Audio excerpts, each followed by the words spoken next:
So I recently talked to a friend who also just started to create content, and she told me about this comment someone left on one of her videos that really bugged her. So she showed it to me, and apparently one of her viewers found her voice and her tone extremely boring. And she said, you know what actually hurts? That there was definitely some truth to it, but why the rant? And she went on, I really don't want to clap back because it's not my style, but I also don't want to allow this person to continue talking to me like that. And so she asked me for advice, and I thought I might as well create a video about it because you guys might be interested in this topic. So first off, why isn't it a good idea to get defensive when we receive feedback or a comment on our work?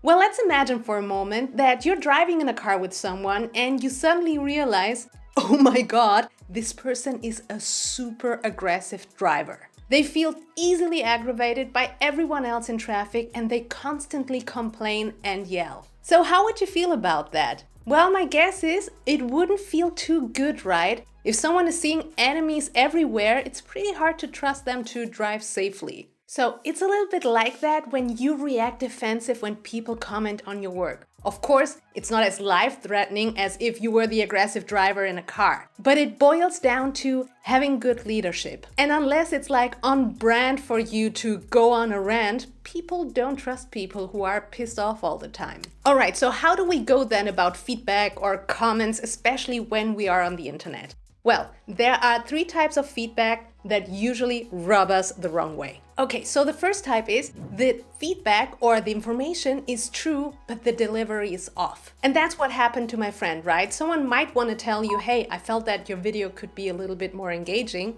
Fair enough. But instead they say something like, lady, get some coffee because I'm falling asleep over here. Right? Same information, totally different delivery. And the second type of feedback we generally dislike is the one that we simply feel is not true. And this happens when someone comments on your stuff or your work, but they don't have all the information about you, or they simply misread your intentions. And honestly, I feel that 80% of the fights that happen in comment sections start like that. So you want to pay attention to that one. And of course, you might also feel that the feedback is untrue because you can sense that the person has some sort of shady agenda. More on that later. But for now, what you have to understand to identify this kind of feedback is it really feels like this person isn't even talking about you. And the third type of feedback that generally rubs us the wrong way is when the feedback is vague. So someone might comment on your work without being specific or giving way too much room for interpretation. For example, this could sound like, well, I don't like this. And you go, could you maybe be a little bit more specific? I just don't like it.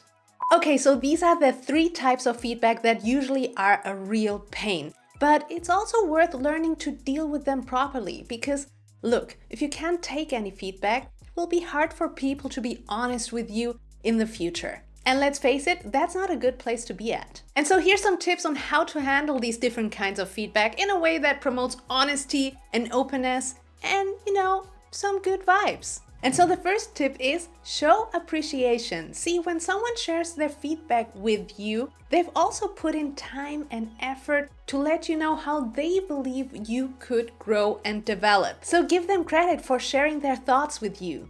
And the second is, remember, it's about what you do, not who you are. It's about how you come across to that person who's giving you that feedback. It's not about your personality per se. When you think about it that way, it's so much easier to make specific improvements instead of feeling under attack. Next, ask for more info. See, if you're not sure what the person means, it's completely fine to just ask follow-up questions to better understand the feedback. You can always go like, hey, thanks for sharing your thoughts with me. Would you mind clarifying this point here so I can improve on it?